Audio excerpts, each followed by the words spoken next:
In the name of the Holy and Undivided Trinity, one God. Please be seated.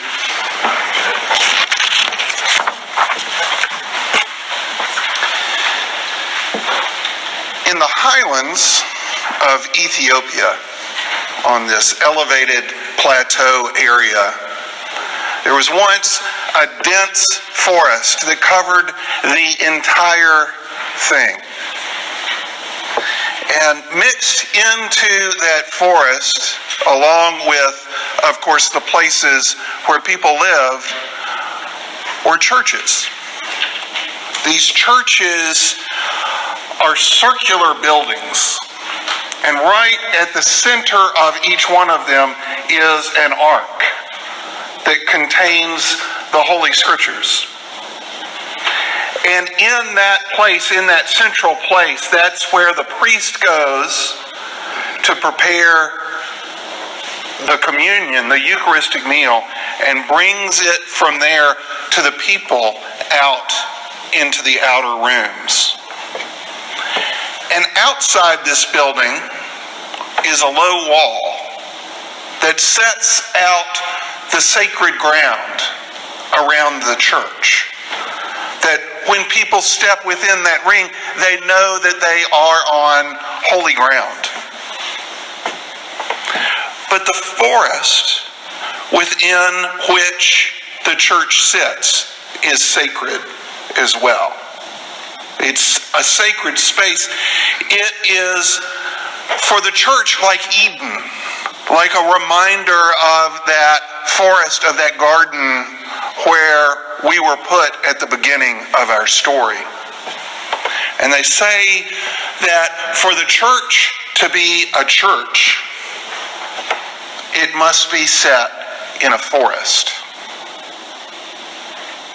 Now, 100 years ago, that forest on the highlands of Ethiopia stretched from horizon to horizon, as far as you could see.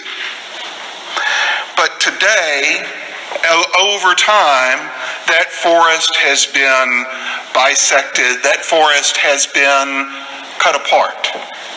It's been chipped away slowly by agriculture as grazing animals move through the area and look for more and more forage. The pressures of a growing population have continued to chip away at the vegetation. There are all of these pressures of development that in a lot of ways are not all that much different from the pressures of development in this place as our population grows. And today, only about 3% of the original forest is left. And that 3% are those forests that are immediately in the proximity of the churches. But there's nothing to delineate that land from the sacred land. There's nothing to delineate the edge of the pasture from the beginning of the forest. And so how long can this go on and the church still be the church? How long can the church endure as cattle nibble away at the boundaries? It's not an overnight process. Nobody woke up one night and decided, or one morning and decided, hey, let's deforest the highlands of Ethiopia. But it's been chipped away little by little and bit by bit over time. And I think you're wondering, what does this have to do with the gospel? Here's what I think. I think what Jesus is trying to tell us is that nobody wakes up in the morning and decides out of the blue, oh, I think I'll commit adultery today. That's not how that happens.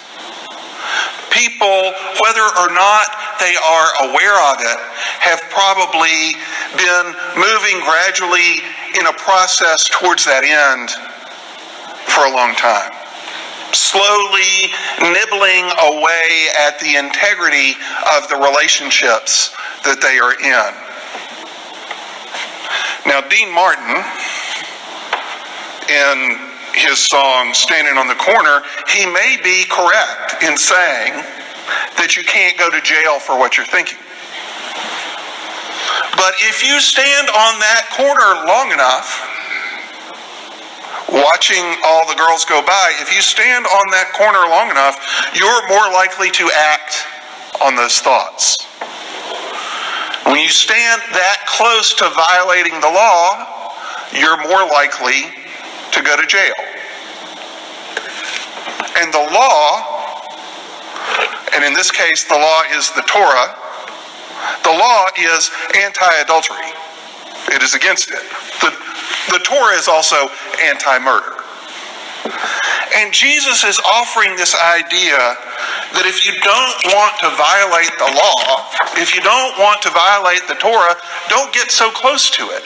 Don't stand so close to it. He lived in this time of great Torah scholarship. This era was a period of great flourishing of the rabbis. So much of what we know today as modern Judaism came out of this period. And the rabbis had an idea. The rabbis had an idea that some of you have heard me talk about before. This idea was that one should build a fence around Torah to mark off the space between the absolute law and us. To create a gap between us and the strict letter of the law. To do this as a means of self-preservation. Torah is not so fragile that it can't tolerate contact with us. We're not going to break the Torah in the sense of shattering it. But the question is, can we tolerate close contact with the Torah? And if you've ever seen the movie The Raiders of the Lost Ark, you know by the end of that movie that the answer is no. So the Rabbi, Jesus, teaches us that if you want to keep Torah in regard to murder, if you want to follow the law in regard to murder, don't wake up resentful towards your siblings in the human family. Don't carry around those bits of anger at one another. Don't walk around insulting one another. Build a fence around the Torah. If you want to keep the Torah in regard to adultery, don't go standing on the corner watching all the girls walk by. Build a fence around the Torah. And build this fence around the Torah not only to protect yourselves, not only so that we can protect ourselves, but so that we can see what might grow within there. That's what the Orthodox churches in Ethiopia have started to do. They've taken that concept of the border that marks sacred ground and they have moved it outward. They have extended it to the edges of these forests and they have built these low walls that limit where the cattle can graze. They have preserved the integrity of this community that surrounds the church. They've preserved the integrity of that community, not just for the priests and for the hermits who live in those places, but for all the worshipers who come and go from there. In fact, they've preserved it for all of Ethiopia and even for the planet. Because the forests within these walls are models of a startling array of biodiversity. They're one of the last places to study the incredible relationships between plants and animals and human beings that this huge forest once modeled for the world. And more than that, they're a place of joy. They're a place of recreation for children. These walls are low enough for the kids to get on top of and run around.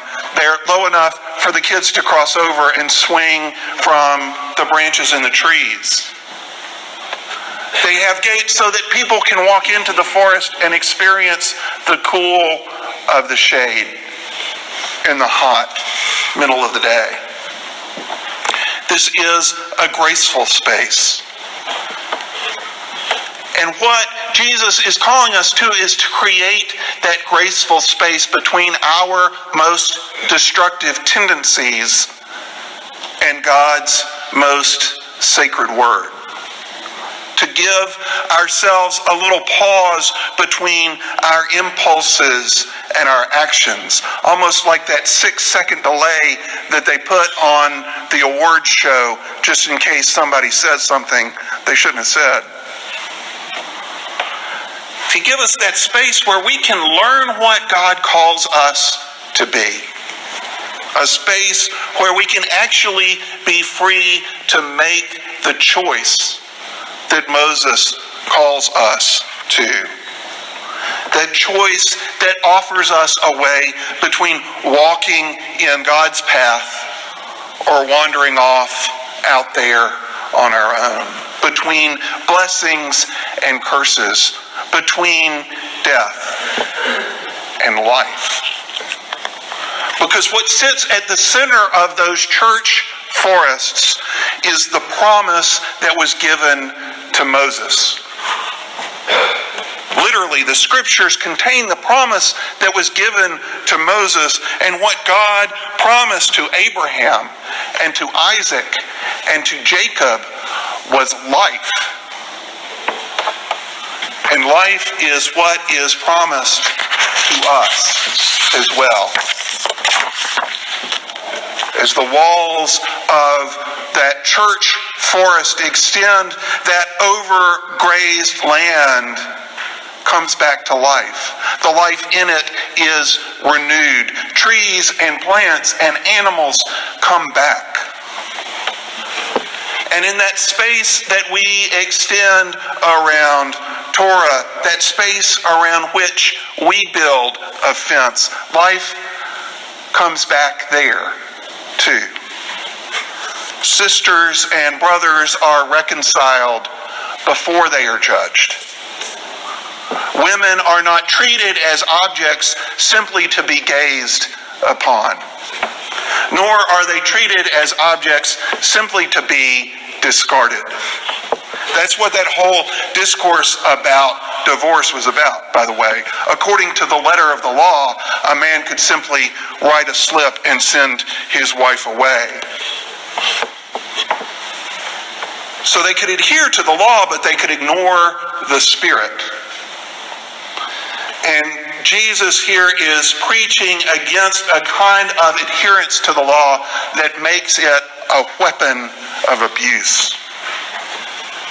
Instead, he's calling us into a way of relationships that is as rich as the plants in the forest, the birds and the trees, and the people of the church. And it's in this space that we can get to know ourselves well enough that our no can be ours. We know ourselves well enough that our yes can be our yes. My yes can be my yes. Your yes can be your yes. Well, whose else would it be? Of course. In the church in Corinth, it might be belonging to Paul. I belong to Paul, so my yes belongs to Paul. I belong to Cephas, so my yes belongs to Cephas. And in today's world, and even in today's church, we might hear, my yes belongs to Mayor Pete. My no belongs to President Trump. I am feeling the burn. And like the people of Corinth, we move out into a barren and scorched landscape, trying to scratch out subsistence of hope from the parched earth of cable TV. But there is a choice we can make. We can choose to go that route. But before we go that way, listen to what Paul goes on to ask the Corinthians. Do you not know that you are God's temple? Do you not know that you are God's temple and that God's Spirit dwells within you? You are God's field. God invites you to make room. To make room for God's grace. Make room so that the living water can nourish new growth within you. Allow that space between the law and the world to restore you. Allow that space to restore your relationships. And allow that space to restore your hope in the one who leads us into that way that is life. Thanks be to God.